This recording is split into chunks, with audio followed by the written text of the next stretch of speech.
ਦਰਸ਼ਕੋ break ਤੋਂ ਬਾਅਦ ਤੁਹਾਡਾ ਸਭ ਦਾ ਬਹੁਤ-ਬਹੁਤ ਸਵਾਗਤ ਹੈ। ਜੋ ਅੱਜ ਦਾ ਸੈਕੰਡ ਵਾਲਾ ਇਸ਼ੂ ਸੀ ਉਹ ਸੀ ਕਿ ਯੂਕੇ ਦੇ ਸਿੱਖਾਂ ਨੇ ਇਮਰਾਨ ਖਾਨ ਨੂੰ ਲਾਈਫ ਟਾਈਮ ਅਚੀਵਮੈਂਟ ਅਵਾਰਡ ਦਿੱਤਾ।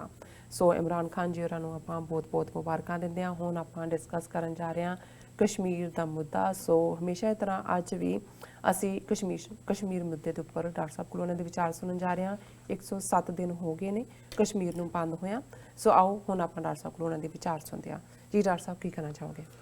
ਦੇਖੋ, ਇਹ ਗੱਲ ਅਕਸਰ ਅਸੀਂ ਚਾਣਕਿਆ ਦੇ ਹਵਾਲੇ ਨਾਲ ਜਾਂ ਹਿੰਦੂ ਤਵੀਆਂ ਦੇ ਹਵਾਲੇ ਨਾਲ ਅਕਸਰ ਇਹ ਕਹਿੰਦੇ ਕਿ ਇਹ ਤਾਂ ਇਸ ਗੱਲ 'ਚ ਯਕੀਨ ਰੱਖਦੇ ਨੇ ਕਿ ਇੰਨਾ ਵੱਡਾ ਝੂਠ ਬੋਲੋ ਕਿ ਸੁਣਨ ਵਾਲਾ ਇਸ ਤੇ ਸ਼ੱਕ ਹੀ ਨਾ ਕਰ ਸਕੇ ਕਿ ਵੀ ਇਹ ਸੱਚ ਨਹੀਂ ਹੋ ਸਕਦਾ। ਬਿਲਕੁਲ ਉਸ ਨੂੰ ਲੱਗਿਆ ਕਿ ਵੀ ਇਹ ਤਾਂ ਗੱਲ ਹੀ ਸੱਚੀ ਹੈ।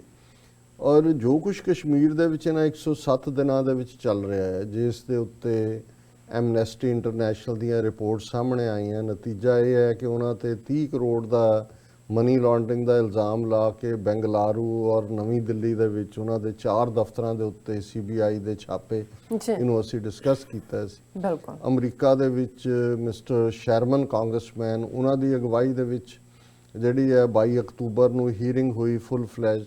ਔਰ ਹੁਣੇ ਹੀ ਅਜੇ ਕੁਛ ਦਿਨ ਪਹਿਲਾਂ ਟੌਮ ਲੈਂਟੋਸ ਕਮਿਸ਼ਨ ਨੇ ਫੁੱਲ ਫਲੈਜਡ ਹੀਅਰਿੰਗ, ਜਿਹਦੇ 'ਚ ਪੂਰੇ ਵੇਰਵੇ ਦੇ ਨਾਲ ਪਹਿਲੀ ਹੀਅਰਿੰਗ ਦੇ ਵੇਲੇ ਅੰਜਨਾ ਚਟਰਜੀ, ਨਤਾਸ਼ਾ ਕੌਲ, ਔਰ ਹੁਣ ਅਸੀਂ ਦੇਖਦੇ ਹਾਂ ਕਿਵੇਂ ਅਰਜਨ ਸਿੰਘ ਸੇਠੀ ਔਰ ਓਹਾਇਓ ਔਰ ਦੂਸਰੀ ਯੂਨੀਵਰਸਿਟੀਆਂ ਦੇ professor, human rights watch the spokesperson, United States commission on international religious freedom, ਜਿਨ੍ਹਾਂ ਨੇ ਕਿੰਨੇ ਵੇਰਵੇ ਦੇ ਨਾਲ ਦੱਸਿਆ ਕਿ ਭਾਈ ਉੱਥੇ ਕਸ਼ਮੀਰ ਦੇ ਵਿੱਚ ਕੀ ਹੋ ਰਿਹਾ ਹੈ, ਕਿਵੇਂ ਬੇਸਿਕ ਰਾਈਟਸ, ਲਿਬਰਟੀਜ਼, ਈਵਨ ਬੱਚਿਆਂ ਦਾ ਰਾਈਟ ਟੂ ਐਜੂਕੇਸ਼ਨ, ਔਰ ਕਿਵੇਂ ਉੱਥੇ ਪੈਲਟ ਗਨਸ ਦਾ ਇਸਤੇਮਾਲ ਹੋ ਰਿਹਾ ਹੈ, ਕਿਵੇਂ ਜਿਹੜਾ ਲੋਕਾਂ ਦੀਆਂ ਸਿਵਲ ਲਿਬਰਟੀਜ਼ ਤਾਂ ਖੋਈਆਂ ਹੀ ਖੋਈਆਂ ਨੇ, ਸਕੂਲ ਬੰਦ ਨੇ, ਟਰਾਂਸਪੋਰਟੇਸ਼ਨ ਨਹੀਂ ਹੈ, ਇੰਟਰਨੈਟ ਜਿਹੜਾ ਹੈ ਪਿਛਲੇ 107-8 ਦਿਨਾਂ ਤੋਂ ਬੰਦ ਹੈ।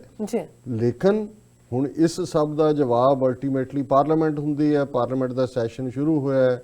ਹੋਮ ਮਿਨਿਸਟਰ ਜਿਹੜਾ ਹੈ ਉਹ ਅਮਿਤ ਸ਼ਾਹ ਹੈ, ਔਰ ਉਹਨੇ ਡੰਕੇ ਦੀ ਚੋਟ ਨਾਲ ਕਿਹਾ ਜੀ ਇੱਥੇ ਤਾਂ ਸਭ ਕੁਝ ਠੀਕ ਹੈ, ਬਿਲਕੁਲ ਕਸ਼ਮੀਰ ਤਾਂ ਨਾਰਮਲ ਵਾਂਗ ਹੈ, ਕਿੱਥੋਂ ਆ ਗਈਆਂ ਖਬਰਾਂ। ਪਰ ਜਦੋਂ ਉਹਨਾਂ ਦਾ ਹੋਮ ਮਿਨਿਸਟਰੀ ਨੇ ਆਪਣੇ ਅੰਕੜੇ ਪੇਸ਼ ਕੀਤੇ ਕਸ਼ਮੀਰ ਦੇ ਹਵਾਲੇ ਨਾਲ, ਔਰ ਇਹ ਉਹਨਾਂ ਦਾ ਜਿਹੜਾ ਮਿਨਿਸਟਰ ਆਫ ਸਟੇਟ ਹੈ, ਜਿਹਨੂੰ ਰਾਜ ਮੰਤਰੀ ਕਹਿੰਦੇ ਨੇ ਹੋਮ ਅਫੇਅਰਸ ਦਾ, ਉਹਦੇ 'ਚ ਉਹਨੇ ਕਿਹਾ ਕਿ 5 ਅਗਸਤ ਨੂੰ ਕਸ਼ਮੀਰ 'ਚੋਂ ਧਾਰਾ 370 ਤੇ 35A ਹਟਾਏ ਜਾਣ ਤੋਂ ਬਾਅਦ ਪੱਥਰਬਾਜ਼ੀ ਦੀਆਂ 190 ਘਟਨਾਵਾਂ ਹੋਈਆਂ ਨੇ।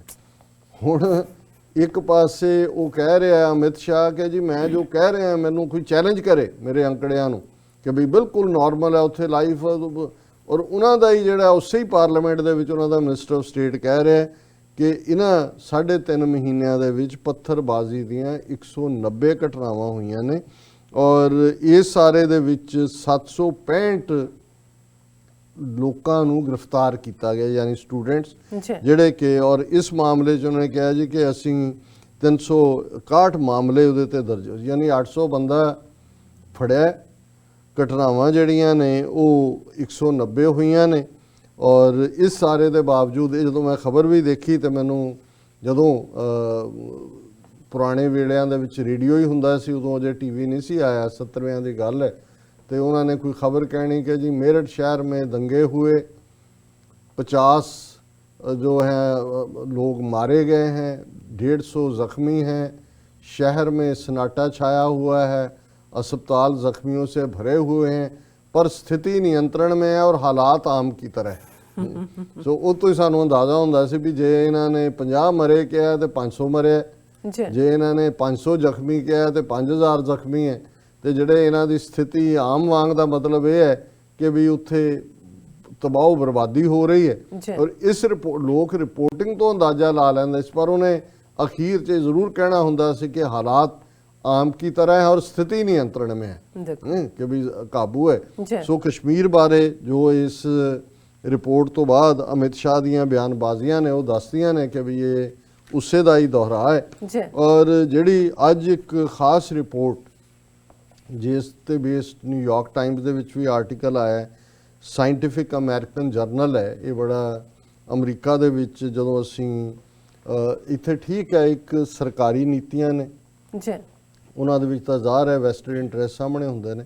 ਪਰ ਅਮਰੀਕਾ ਦੀ ਬਿਊਟੀ ਇਹ ਹੈ ਵੀ ਕੁਝ NGOs ਜਾਂ ਕਈ ਵਾਰ ਕੁਝ ਇੰਡੀਪੈਂਡੈਂਟ ਜਰਨਲ ਜਾਂ ਮੈਗਜ਼ੀਨ ਜਾਂ ਇੰਡੀਵਿਜੂਅਲ ਸੰਸਥਾਵਾਂ ਸੱਚਾਈ ਤੇ ਬੇਸਡ ਵੀ ਕੰਮ ਕਰਦੀਆਂ। 1845 ਦੇ ਵਿੱਚ ਇਹ ਜਿਹੜਾ ਸਾਇੰਟੀਫਿਕ ਅਮਰੀਕਨ ਜਰਨਲ ਹੈ ਹੋਂਦ ਦੇ ਵਿੱਚ ਆਇਆ, ਬੜਾ ਰੈਪਿਊਟਡ, ਜਿਸ ਦੇ ਵਿੱਚ ਕਦੇ ਐਲਬਰਟ ਆਇਨਸਟਾਈਨ ਜਿਹੜਾ ਜਰਮਨ ਮੂਲ ਦਾ ਯਹੂਦੀ ਸੀ ਤੇ ਉੱਥੋਂ ਜਰਮਨ ਚੋਂ ਦੌੜ ਕੇ ਅਮਰੀਕਾ 'ਚ ਆਇਆ, ਇੱਥੋਂ ਦੀ ਨਿਊ ਜਰਸੀ ਸਟੇਟ ਦੇ ਵਿੱਚ ਹੀ ਰਿਹਾ ਜੀ, ਉੱਥੇ ਉਹਦਾ ਬੁੱਤ ਵਗੈਰਾ ਵੀ ਲੱਗਾ ਹੋਇਆ ਪਾਰਕ ਦੇ ਵਿੱਚ, ਉਹ ਵੀ ਇਸ ਜਰਨਲ ਦੇ ਲਈ ਲਿਖਦਾ ਰਿਹਾ। ਔਰ ਇਸੇ ਤਰ੍ਹਾਂ ਹੋਰ ਵੀ ਬੜੇ ਬੜੇ ਜਿਹੜੇ ਹਿਊਮੈਨੀਟੇਰੀਅਨ ਫੇਥ ਵਾਲੇ ਲੋਕ ਨੇ ਉਹ ਇਹਦੇ ਲਈ ਲਿਖਦੇ ਰਹੇ। ਉਸ ਦੀ ਇੱਕ ਜਿਹੜੀ ਹੈ 50 ਸਫ਼ੇ ਦੀ ਰਿਪੋਰਟ ਛਾਇਆ ਹੋਈ ਹੈ ਜੀ, ਔਰ ਉਹ ਹੈ, ਉਹਦਾ ਹੈਡਿੰਗ ਇਹ ਹੈ ਕਿ ਬਲਾਈਂਡਨੈਸ ਇਨ ਕਸ਼ਮੀਰ। ਔਰ ਉਹਦੇ 'ਚ ਜਿਹੜੇ ਮੁੱਖ ਅਸੀਂ ਉਸ ਦੇ ਵੇਰਵੇ ਦੇਖਦੇ ਹਾਂ ਕਿ ਉਹਦੇ 'ਚ ਉਹਨਾਂ ਨੇ ਕਿਹਾ ਕਿ ਵੀ ਇਹ ਕਿਉਂਕਿ ਇਹ ਜਿਹੜਾ ਜਰਨਲ ਵੀ ਹੈ 50 ਤੋਂ ਜ਼ਿਆਦਾ ਜ਼ੁਬਾਨਾਂ ਦੇ ਵਿੱਚ ਛਪਦਾ ਹੈ। ਈਵਨ ਜਿਹੜਾ PBS ਪਬਲਿਕ ਬ੍ਰਾਡਕਾਸਟਿੰਗ ਸਰਵਿਸ ਹੈ ਉਹ ਵੀ ਇਸ ਦੀ ਰਿਪੋਰਟ ਤੇ ਬੇਸ ਸ਼ੋ ਕਰਦੀ ਹੈ। ਜੀ, ਔਰ ਉਹਨਾਂ ਨੇ ਇਹ ਕਿਹਾ ਕਿ ਸਾਰੇ ਪੀਰੀਅਡ ਦੇ ਵਿੱਚ 10 ਲੱਖ ਤੋਂ ਜ਼ਿਆਦਾ ਛਰੇ ਇਸਤੇਮਾਲ ਹੋਏ ਨੇ, 500 ਦੇ ਕਰੀਬ ਬੱਚੇ ਜਿਹੜੇ ਨੇ ਉਹ ਅੰਨੇ ਹੋਏ ਨੇ ਔਰ 90 ਤੋਂ ਜ਼ਿਆਦਾ ਜਿਹੜੇ ਨੇ ਉਹ ਮਾਰੇ ਗਏ ਨੇ। ਔਰ ਇਹ ਉਹਨਾਂ ਦਾ ਕਹਿਣਾ ਹੈ ਕਿ ਵੀ ਇਹ ਬਹੁਤ ਵੱਡਾ ਹਿਊਮੈਨੀਟੇਰੀਅਨ ਕ੍ਰਾਈਸਿਸ ਹੈ। ਬਿਲਕੁਲ, ਔਰ ਇਸ ਨੂੰ ਇਹਦੀ ਰਿਪੋਰਟ ਜਿਹੜਾ ਇਸ ਦੇ ਉੱਤੇ ਬੇਸਡ ਬਲੌਗ ਵੀ ਆਇਆ, ਬਲਾਈਂਡਨੈਸ ਇਨ ਕਸ਼ਮੀਰ, ਇਹ doctor mourns a wholly avoidable epidemic of visual and moral impairment. ਹੁਣ ਜਿਹੜੀ ਇਸ ਤੋਂ ਵੀ ਇੱਕ ਤਾਂ ਜ਼ੁਲਮਾਂ ਦੀ ਕਹਾਣੀ ਹੈ, ਜੀ, ਫਰਦਰ ਤਰਾਸਦੀ ਇਹ ਹੈ ਜਿਹੜੀਆਂ ਪੈਲਟ ਗਨਸ ਨੇ ਛਰੇ ਉਹਦੇ ਅੱਖਾਂ 'ਚ ਵੱਜਣ ਤੇ ਅੰਨੇ ਕਰ ਦਿੰਦੇ ਨੇ, ਪਰ ਉਹ ਉਹਨਾਂ ਚੋਂ 70-80% ਦੀ ਜਿਹੜੀ ਬਲਾਈਂਡਨੈਸ ਹੈ, ਅੰਨਾਪਨ ਹੈ, ਜੀ, ਉਹ ਟ੍ਰੀਟੇਬਲ ਹੈ। ਪਰ ਜਿਹੜੀ ਹਕੂਮਤ ਹੈ ਉੱਥੇ ਇਹੀ ਨਹੀਂ ਕਿ ਵੀ 190 ਤੋਂ ਜ਼ਿਆਦਾ ਉਹਨਾਂ ਦੇ ਆਪਣੇ ਕਹਿਣ ਮੁਤਾਬਕ ਪੱਥਰਬਾਜ਼ੀ ਦੀਆਂ ਘਟਨਾਵਾਂ 'ਚ ਉਹਨਾਂ ਨੇ ਅੰਨੇ ਕੀਤਾ ਬੱਚਿਆਂ ਨੂੰ, ਪਰ ਜੇ ਡਾਕਟਰ ਟ੍ਰੀਟ ਕਰਨਾ ਚਾਹੁੰਦੇ ਨੇ ਉਹਨਾਂ ਨੂੰ ਟ੍ਰੀਟ ਨਹੀਂ ਕਰਨ ਦਿੰਦਾ। ਇਹੀ ਕਾਰਨ ਹੈ ਕਿ ਹੁਣ ਅੰਨੇ ਬੱਚਿਆਂ ਦੀ ਗਿਣਤੀ ਸੈਂਕੜਿਆਂ 'ਚ ਨਹੀਂ ਹਜ਼ਾਰਾਂ 'ਚ ਹੈ। ਔਰ ਇੱਕ ਜਿਹੜਾ ਕਸ਼ਮੀਰੀ ਸਟੂਡੈਂਟਸ ਦੇ ਪ੍ਰੋਟੈਸਟ ਦੀ ਜਿਹਨੂੰ ਗੈਟੀ ਇਮੇਜਸ ਜਿਹੜੀ ਇੱਕ ਆਪਣੀ ਟ੍ਰੇਡਮਾਰਕ ਵਾਲੀ ਜਿਹੜੀ ਆਰਗੇਨਾਈਜੇਸ਼ਨ ਹੈ ਉਹਨਾਂ ਨੇ ਇੱਕ ਜਿਹੜਾ ਪਬਲਿਸ਼ ਕੀਤਾ, ਉਹਦੇ 'ਚ ਉਹਨਾਂ ਨੇ ਕਿਹਾ ਇੱਕ ਬੱਚੀ ਨੇ ਜਿਹੜੀ ਇੱਕ ਪੈਲਟ ਗਨ ਦੇ ਨਾਲ ਅੰਨੀ ਹੈ, ਉਹ ਜਿਹੜੀ ਹੈ ਉਹਦੀ ਨਜ਼ਰ ਨਹੀਂ ਹੈ, ਉਹਨੇ ਪੱਟੀ ਬੰਨੀ ਹੋਈ ਹੈ ਔਰ ਹੱਥ 'ਚ ਉਹਦੇ ਪਲੈਕੇਟ ਹੈ, ਡੋਂਟ ਪੈਲਟ ਮਾਈ ਐਗਜ਼ਾਮਸ, ਕਿ ਵੀ ਮੇਰੇ ਇਮਤਿਹਾਨ ਨੇ, ਹੁਣ ਮੈਨੂੰ ਹੋਰ ਮਾਰ ਕੇ ਮੇਰੀ ਦੂਸਰੀ ਵੀ ਅੱਖ ਨਾ ਕੱਢ ਦੇਣਾ। ਔਰ ਇਸ ਰਿਪੋਰਟ 'ਚ ਜਿਹੜਾ ਉਹਨਾਂ ਨੇ 19 ਨਵੰਬਰ ਦਾ ਮੈਂ ਇਹ ਬਲੌਗ ਪ੍ਰਿੰਟ ਕੀਤਾ ਕਿ last August shortly after India revoked the autonomous status of disputed Kashmir valley, the British medical journal The Lancet published an editorial expressing concern about the physical and mental health of Kashmiris, pointing to gross human rights violations by state security forces and armed groups in the region, often described as the world's most militarized zone. ਇਸ ਵੇਲੇ ਜਿਹੜੀ concentration of army ਹੈ 1 million ਤੋਂ ਜ਼ਿਆਦਾ, ਉਹ highest ਇਨ ਦਾ world ਹੈ, ਮੋਰ ਜਿਹੜੀ ਹੈ ਈਵਨ ਦੈਨ ਫਲਸਤੀਨ ਜਿੱਥੇ ਕਿ ਇਜ਼ਰਾਈਲੀ ਟਰੂਪਸ ਜ਼ੁਲਮ ਕਰਦੇ ਨੇ। ਫਿਰ ਇਸ ਰਿਪੋਰਟ ਦੇ ਵਿੱਚ ਜਿਹਦੇ ਤੇ ਈਵਨ ਉੱਥੋਂ ਦੀ ਸਾਈਕਾਈਟ੍ਰਿਕ ਐਸੋਸੀਏਸ਼ਨ, ਮੈਡੀਕਲ ਐਸੋਸੀਏਸ਼ਨ ਨੇ ਪ੍ਰੋਟੈਸਟ ਕੀਤਾ ਸੀ ਕਿ ਜੀ ਇਹ ਸਾਡਾ ਇੰਟਰਨਲ ਮੈਟਰ ਹੈ, ਤੁਸੀਂ ਇਹ ਕਿਉਂ ਇਸ ਕਿਸਮ ਦੀ ਰਿਪੋਰਟ ਕੱਢੀ ਹੈ। ਫਿਰ ਉਹਦੇ 'ਚ ਉਹਨਾਂ ਨੇ ਕਿਹਾ ਕਿ it lamented the suffering of civilians caught between militants and tens of thousands of Indian troops। ਫਿਰ ਹਿਊਮਨ ਰਾਈਟਸ ਵਾਚ ਦਾ ਐਸਟੀਮੇਟ ਹੈ ਕਿ ਵੀ 1999 ਤੋਂ ਲੈ ਕੇ ਹੁਣ ਤੱਕ ਕਸ਼ਮੀਰ ਦੇ ਵਿੱਚ 50,000 ਤੋਂ ਜ਼ਿਆਦਾ ਲੋਕ ਮਾਰੇ ਗਏ ਨੇ। ਔਰ ਉਹਨਾਂ ਨੇ ਕਿਹਾ the people of Kashmir need healing from the deep wounds of this decades old conflict, not subjugation to further violence and alienation, the editors concluded। ਔਰ ਇਸ ਦੇ ਉੱਤੇ ਜਿਵੇਂ ਅਸੀਂ ਕਿਹਾ ਵੀ ਉਹਨਾਂ ਦੀਆਂ ਮੈਡੀਕਲ ਐਸੋਸੀਏਸ਼ਨਸ ਨੇ ਪ੍ਰੋਟੈਸਟ ਕੀਤਾ ਸੀ।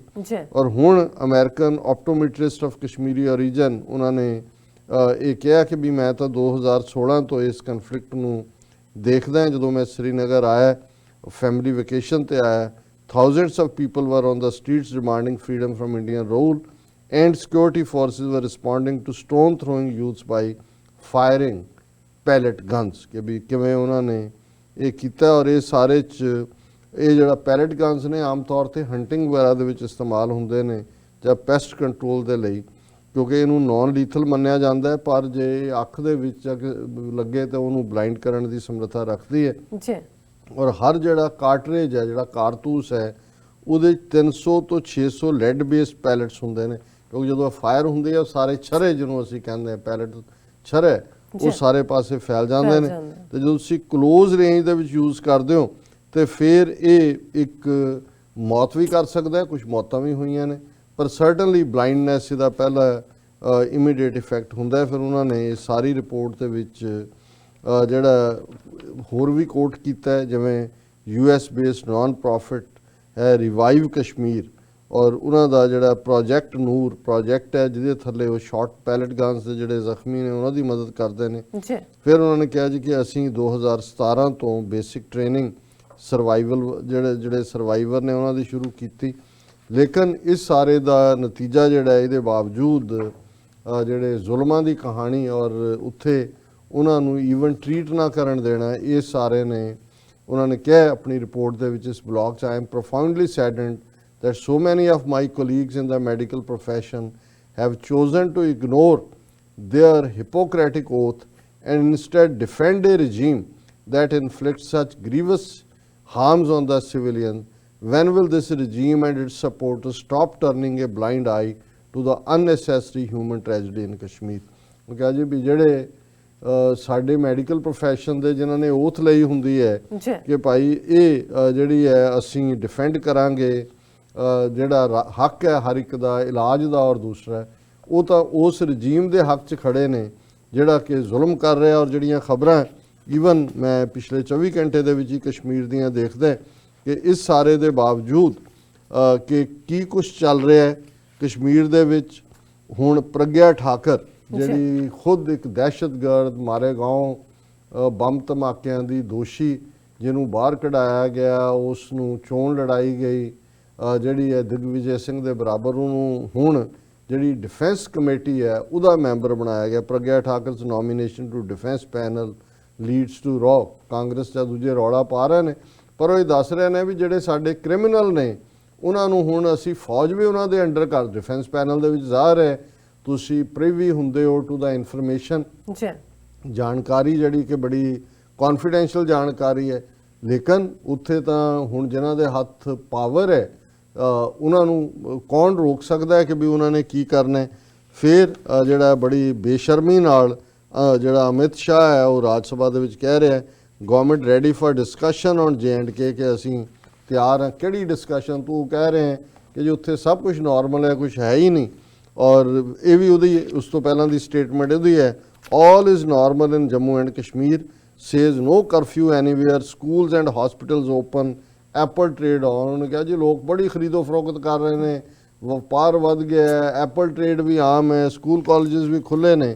ਔਰ ਜਿਹੜੇ ਰਿਸ਼ਤੇਦਾਰਾਂ ਨੂੰ ਉਹਨਾਂ ਨੂੰ ਮਿਲਣ ਦਿੱਤਾ ਗਿਆ ਹੁਣ ਲੀਡਰਾਂ ਦੇ ਨਾਲ, ਕੈਨ ਮੀਟ ਡਿਟੇਨਡ ਲੀਡਰਸ ਰੂ poor facilities at MLA hostel. Even ਜਿੱਥੇ 3 ਸਾਬਕਾ ਚੀਫ ਮਿਨਿਸਟਰ ਫਾਰੂਕ ਅਬਦੁੱਲਾ, ਉਮਰ ਅਬਦੁੱਲਾ, ਮਹਿਬੂਬਾ ਮੁਫਤੀ, ਉਹਨਾਂ ਨੂੰ ਜਿਸ ਹਾਲ 'ਚ ਰੱਖਿਆ ਗਿਆ, ਇਹਦੇ ਕੋਲੋਂ ਉਹਨਾਂ ਦੇ ਰਿਸ਼ਤੇਦਾਰਾਂ ਨੇ ਕਿਹਾ ਵੀ ਖੁੱਲੀ ਜੇਲ੍ਹ ਤੁਸੀਂ ਜਿਹੜੀਆਂ ਸੈਂਟਰਲ ਜੇਲ੍ਹ ਹੈ ਉਹਦੇ 'ਚ ਹੀ ਰੱਖ ਦਿਓ, ਕਿਹੜਾ ਤੁਹਾਡਾ MLA ਫੈਸਿਲਿਟੀ ਹੈ।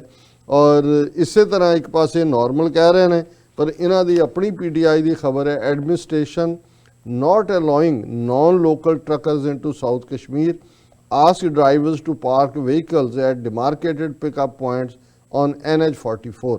ਕਿ ਹੁਣ ਕਿਉਂਕਿ ਕਸ਼ਮੀਰੀ ਜੁਝਾਰੂਆਂ ਨੇ ਕੁਝ ਡਰਾਈਵਰਾਂ ਦੇ ਖਿਲਾਫ ਐਕਸ਼ਨ ਲਿਆ ਸੀ ਜਿਹੜੇ ਬਾਹਰਲੇ ਨੇ, ਔਰ ਉਹਨਾਂ ਨੇ ਐਡਮਿਨਿਸਟ੍ਰੇਸ਼ਨ ਨੇ ਕਿਹਾ ਜੀ ਤੁਸੀਂ ਉੱਥੇ ਜਿਹੜੇ ਨੇ ਸਾਊਥ ਕਸ਼ਮੀਰ 'ਚ ਟਰੱਕ ਲੈ ਕੇ ਜਾਣੇ ਨੇ। ਫਿਰ ਇਹਨਾਂ ਦੀ ਆਪਣੀ ਰਿਪੋਰਟਿੰਗ ਹੈ, shop shut in Srinagar after rumours of attack, ਕਿ ਜ਼ਬਰਦਸਤੀ ਇਹਨਾਂ ਨੇ ਦੁਕਾਨਾਂ ਖੁਲਾਈਆਂ, ਪਰ ਕੁਝ ਦੇਰ ਬਾਅਦ ਇਹ ਗੱਲ ਘੁੰਮ ਗਈ ਕਿ ਜੀ ਹੁਣ ਅਟੈਕ ਹੋਏਗਾ। ਸਭ ਦੁਕਾਨਦਾਰ ਜਿਹੜੇ ਨੇ ਦੁਕਾਨਾਂ ਬੰਦ ਕਰਕੇ ਉੱਥੋਂ ਦੌੜ ਗਏ। ਫਿਰ ਇਹਨਾਂ ਦੀ ਆਪਣੀ ਖਬਰ ਹੈ, police alleging complete clampdown in Kashmir incorrect, Centre to Supreme Court. ਹੁਣ ਸੈਂਟਰ ਇਹੀ ਨਹੀਂ ਵੀ ਉੱਥੇ ਰਾਜ ਸਭਾ 'ਚ ਖਲੋ ਕੇ ਅਮਿਤ ਸ਼ਾਹ ਝੂਠ ਬੋਲ ਰਹੇ, ਸੁਪਰੀਮ ਕੋਰਟ ਨੇ ਕਿਹਾ ਜੀ ਕਿ ਵੀ ਆਪਣੀ ਰਿਪੋਰਟ ਦਿਓ ਵੀ ਉੱਥੇ ਕਸ਼ਮੀਰ ਦਾ ਕੀ ਹਾਲ ਹੈ। ਔਰ ਉਹਦੇ 'ਚ ਸੈਂਟਰ ਇਹਨਾਂ ਦੀ ਹਕੂਮਤ ਕਹਿ ਰਹੀ ਹੈ ਕਿ ਜੀ ਕੋਈ ਕਲੈਂਪਡਾਊਨ ਨਹੀਂ ਅਸੀਂ ਕਸ਼ਮੀਰ 'ਚ ਕੀਤਾ ਹੋਇਆ। ਹੁਣ ਇਹਨਾਂ ਦੀ ਸੁਪਰੀਮ ਕੋਰਟ ਵੀ ਉਹਨਾਂ ਦੀ ਹੈ, ਲੇਕਿਨ ਸੁਪਰੀਮ ਕੋਰਟ ਨੇ ਕਿਹਾ answer every question raised on restrictions imposed in Kashmir Supreme Court to Jammu and Kashmir administration। ਸੋ ਇਹ ਜਿਹਨੂੰ ਨੂਰਾ ਖੁਸ਼ਤੀ ਕਹਿੰਦੇ ਨੇ ਸਾਡੇ ਲਹਿੰਦੇ ਪੰਜਾਬ ਦੇ ਲੋਕ, ਤੇ ਅਸੀਂ ਇਹ ਫਰੈਂਡਲੀ ਮੈਚ ਕਹਿੰਦੇ ਹਾਂ ਕਿ ਵੀ ਸੁਪਰੀਮ ਕੋਰਟ ਔਰ ਹਕੂਮਤ ਦਾ ਵੀ ਇਹ ਨੂਰਾ ਖੁਸ਼ਤੀ ਹੈ। ਲੇਕਿਨ ਹਕੀਕਤ ਇਹ ਹੈ ਕਿ ਕਸ਼ਮੀਰ ਦੇ ਲੋਕ ਅੱਜ ਵੀ ਜੀ ਜਦੋਂ ਅਸੀਂ 107 ਦਿਨ ਬਾਅਦ ਗੱਲਬਾਤ ਕਰ ਰਹੇ ਹਾਂ ਬਿਲਕੁਲ ਉਸੇ ਹੀ ਦੌਰੇ ਦੇ ਵਿੱਚ ਫਸਾਇਆ ਹੋਇਆ ਉਹਨਾਂ ਨੂੰ। ਜੀ ਔਰ ਹੁਣ ਅਸੀਂ ਜਿਹੜੇ Message ਆਪਣੇ ਆਏ ਨੇ, ਸਾਡੇ ਹਾਂਜੀ। ਦਰਸ਼ਕਾਂ ਦੇ ਮੈਸੇਜ ਨੇ ਉਹ ਸ਼ੇਅਰ ਤੁਸੀਂ ਕਰਦੇ ਪਹਿਲਾਂ ਆ। ਫੇਸਬੁੱਕ ਕੁਲਵਿੰਦਰ ਸਿੰਘ ਵਾਲੇ ਜੀ ਸਾਨੂੰ ਲਿਖਦੇ ਨੇ, ਐਕਚੁਅਲੀ ਤੁਹਾਨੂੰ ਲਿਖਦੇ ਨੇ, ਡਾਕਟਰ ਸਾਹਿਬ ਬਹੁਤ ਵਧੀਆ, ਵਾਹਿਗੁਰੂ ਚੜ੍ਹਦੀ ਕਲਾ 'ਚ ਰੱਖੇ। ਭੁਪਿੰਦਰ ਸਿੰਘ ਕਹਿੰਦੇ ਨੇ ਕਿ ਬਹੁਤ ਬਹੁਤ ਮੁਬਾਰਕਾਂ ਡਾਕਟਰ ਸਾਹਿਬ। ਐਂਡ ਸ਼ਾਹਜਾਨ ਜ਼ੁਲਫਿਕਾਰ ਤੋਂਗ ਲਿਖਦੇ ਨੇ, great speech sir and love you. And ਬਾਸਿੰਗ ਜੀ ਫਤਿਹ ਬੁਲਾਉਂਦੇ ਨੇ। ਸ਼ਕੀਲ ਸਰਦਾਰ ਜੀ ਕਹਿੰਦੇ ਨੇ ਕਿ great programme done by doctor ਸਾਹਿਬ। ਐਂਡ ਮਨਿੰਦਰ ਸਿੰਘ ਢਿੱਲੋਂ ਜੀ ਲਿਖਦੇ ਨੇ, ਪੂਰੇ ਸੰਸਾਰ ਵਿੱਚ ਆਜ਼ਾਦੀ ਹੋਣੀ ਚਾਹੀਦੀ ਹੈ, ਕਿੰਨੇ ਬੰਦਿਆਂ ਨਾਲ ਧੱਕਾ ਹੋ ਰਿਹਾ। ਸੋ ਦਿਲਾਵਰ ਸਿੰਘ ਕਹਿੰਦੇ ਨੇ ਕਿ ਰਾਜ ਕਰੇਗਾ ਖਾਲਸਾ। ਦਿਲਾਵਰ ਸਿੰਘ ਫਿਰ ਕਹਿੰਦੇ ਨੇ, ਡਾਕਟਰ ਸਾਹਿਬ ਤੁਹਾਡੀ ਟੀਮ ਨੂੰ ਵਾਹਿਗੁਰੂ ਜੀ ਕਾ ਖਾਲਸਾ ਵਾਹਿਗੁਰੂ ਜੀ ਕੀ ਫਤਿਹ। ਔਰ ਉਹਨਾਂ ਨੇ ਖਾਲਸਾ ਜ਼ਿੰਦਾਬਾਦ ਕਿਹਾ। ਔਰ ਫਿਰ ਉਹਨਾਂ ਨੇ ਲਿਖਿਆ ਆਜ਼ਾਦ ਪੰਜਾਬ ਆਜ਼ਾਦ ਕਸ਼ਮੀਰ। ਐਂਡ ਮਨਿੰਦਰ ਸਿੰਘ ਢਿੱਲੋਂ ਲਿਖਦੇ ਨੇ, ਵਾਹਿਗੁਰੂ ਜੀ ਕਾ ਖਾਲਸਾ ਵਾਹਿਗੁਰੂ ਜੀ ਕੀ ਫਤਿਹ। ਦਿਲਾਵਰ ਸਿੰਘ ਕਹਿੰਦੇ ਨੇ ਕਿ ਪੰਥ ਕੀ ਜੀਤ। ਵਕਾਰ ਖੋਖਰ ਕਹਿੰਦੇ ਨੇ, I like this programme. Daniel gaming, programme is full of truth. ਬਹੁਤ ਸ਼ੁਕਰੀਆ ਡੈਨੀਅਲ ਜੀ। 7 ਸਟਾਰ ਦੀ ਆਈਡੀ ਤੋਂ ਅਸਲਾਮ ਅਲੈਕਮ, ਸਤਿ ਸ਼੍ਰੀ ਅਕਾਲ, ਵਾਲੇਕਮ ਸਲਾਮ ਜੀ ਔਰ ਸਤਿ ਸ਼੍ਰੀ ਅਕਾਲ। ਇਸੇ ਤਰ੍ਹਾਂ ਅਨਦਰ ਕਲਿਸ਼ੇ ਦੀ ਆਈਡੀ ਤੋਂ, it's so hard to walk on path of truth but people like you should be commendable as a beacon of hope. ਬਹੁਤ ਬਹੁਤ ਸ਼ੁਕਰੀਆ। ਸਾਡੀ ਕੋਸ਼ਿਸ਼ ਹੈ ਵੀ ਸੱਚ ਦੇ ਨੇੜੇ ਰਹੀਏ, ਜੀ ਸੱਚ ਦੇ ਰਸਤੇ ਤੇ ਤੁਰੀਏ। Ali Rana ਮੁਦੱਸਰ, Waheguru ji, doctor Sahib love you, all Sikh brothers and sisters love you from Pakistan. Pakistan ਜ਼ਿੰਦਾਬਾਦ, ਖਾਲਿਸਤਾਨ ਜ਼ਿੰਦਾਬਾਦ।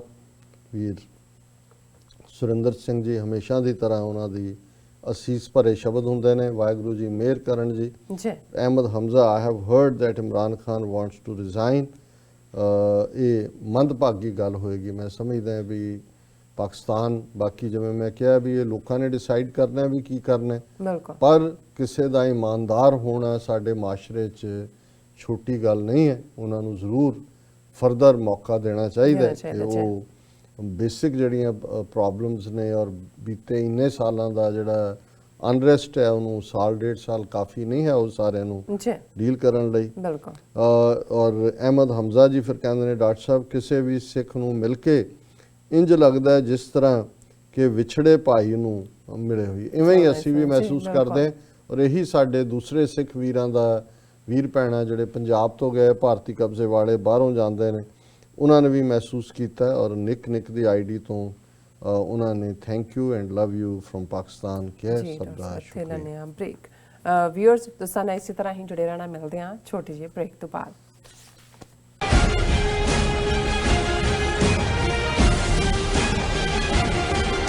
ਕੀ ਤੁਹਾਨੂੰ